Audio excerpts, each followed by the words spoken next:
श्री स्वामी समर्थ अवधूत चिंतन श्री गुरुदेव दत्त स्वामी महाराजांची नित्य सेवा मंडळी. काही जणाला असं वाटते की आम्ही स्वामी महाराजांच्या सेवामध्ये येऊ शकतो का नाही, कारण आम्ही मांसाहारी करतो.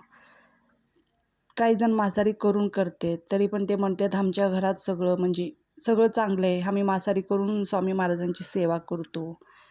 मला एवढंच म्हणायचं आहे की जिथं आपण म्हणजे मांसाहारी शिजते तिथं आपलं देव असते, स्वामी महाराज असतात. काही जणांची किचनमध्येच मंदिर असते, मग काही जणांची हॉलमध्ये असते. हॉलमध्ये असले की थोडं लांब वगैरे असते, त्याचं काही प्रॉब्लेम नसते. पण किचनमध्ये आपलं देवघर असलं, आपण तिथंच शिजवायचं म्हणजे तिथंच खायचं, तसं चालत नाही आहे. आपण म्हणतो आता बाबा आज गुरुवार आहे, चला गुरुवार असलं तर आज आपण खाल्लो, काल खाल्लो, डोक्यावरनं पाणी घेतलो मग आपण आता शुद्ध झालो. तसं काहीच नसते, आपल्या पोटात ती तरी पण असते. असं काही जण म्हणतात खाऊन बी केलं तर चालते, नाही खाल्लं तरी बी चालते. तसं नसते. स्वामी महाराजांना चालतच नाही, कुठल्याच देवाला चालत नाही मांसाहारी केलेलं. पण कुणाला खायची सवय असेल, तुम्ही मठामधली तुम्हाला जर खायची सवयच असेल, तुम्हाला सोडू वाटत नाही ते, आधी कोण बी खातात. आपल्या घरात स्वामी महाराज आले, आपण त्यांची मूर्ती आणलो, सेवा करायला चालू केलो, आपल्या मनात असलं ना ते हळूहळू स्वामी महाराज सोडायला लावतात आपल्याला. तुम्ही सेवेमध्ये जावा, सेवेकरी व्हा. बघा, तुम्ही खात असलं तरी पण स्वामी महाराज आल्याच्या नंतर ते तुमचं पुढं असलं तरी पण तुम्हाला खाऊ वाटत नाही. मग तुम्ही शुद्ध शाकाहारी पुढं होतात, कारण तुम्ही होत नाही, स्वामी महाराज तसं करून घेतात. आपलं नित्यसेवा म्हणजे काय? आपलं दररोज सकाळी उठायचं, उंबऱ्याची पूजा वगैरे करायचं. तुम्हाला मी मागच्या व्हिडिओमध्ये सांगितली उंबऱ्याची पूजा कशी करायची. रोजच असते आपली उंबऱ्याची पूजा वगैरे करायची. स्वामी महाराजांना अभिषेक वगैरे घालायचं, मग त्यांची 11 वेळ माळ जप करायचं, 11 वेळा तारक मंत्र म्हणायचं, त्यांची आरती घ्यायची. मग आपण हे नित्यसेवा करू शकतो. एखाद्या टायमाला तुम्हाला सकाळचं होत नसलं कुठलं, तर तुम्ही एक टाईम ठेवू शकतात. कुठलं? संध्याकाळी. म्हणजे संध्याकाळी एखादी माणसाला निवांत असते, 6 वाजता आपण देवबत्ती करतो, त्या टायमिंगला आपण 11 वेळा माळ जप, 11 वेळा तारक मंत्र हे म्हणू शकतो.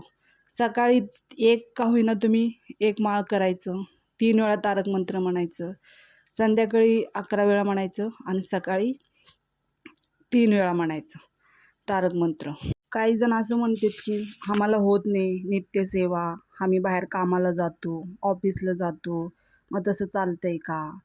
मग तुम्ही अभिषेक वगैरे नाही केलं तर आपली पूजा, देवपूजावरचं कसं पूजा करतात तसं पूजा करून वगैरे तुम्ही स्वामी महाराजांना दिवाबत्ती वगैरे मनापासून लावू शकतात ना, तसं लावायचं. मग गुरुवारी तर आवर्जून त्यांच्यासाठी सेवा हे करणं आपल्याला गरजेचंच आहे. म्हणजे गुरुवारी तर नित्यनेमाने पूजा करणं आपलं सगळं गरजेचंच आहे. कारण आपण स्वामी महाराजांची किती सेवा करतो, किती काय करतो हे आपण ठरवत नाही, महाराजच ठरवतात. त्यांना कसं करून घ्यायचं त्यांनी करून घेतात. आजची माझी सकाळची आरती, पूजा वगैरे सगळं झालं. हे असंच तुम्ही सेवा करत जावा स्वामी समर्थांचं. मग तुम्हाला काही प्रश्न विचारायचा असलं तर विचारू शकतात. कमेंट, लाईक करा, सबस्क्राईब करा. तुम्ही लाईक, कमेंट, फॉलो केलं तर तुम्हाला माझी रोजची व्हिडिओ भेटून जाईल, स्वामी महाराजांच्याबद्दल माहिती भेटून जाईल. मी जेवढं नित्यसेवा करते स्वामी महाराजांच्याबद्दल तेवढं मी सेवा तुम्हाला दाखवली. हे पूजा माझी दररोज सकाळचं असते. मी पूजा दररोज सकाळचं म्हणजे आपलं दाखवते सगळं, पण मी बोलते वेगळे मुद्द्यावर. मग आज आम्ही गेलो होतो, आमच्या इथं लोणीत साई मंदिर आहे, तिथं बघा किती छान बॅकग्राऊंड आहे. तिथं लेकरांना रविवार सुट्टी होती म्हणून खेळायला घेऊन गेलो आम्ही. इथं चालली होती चिल्लर पार्टीची दंगामस्ती.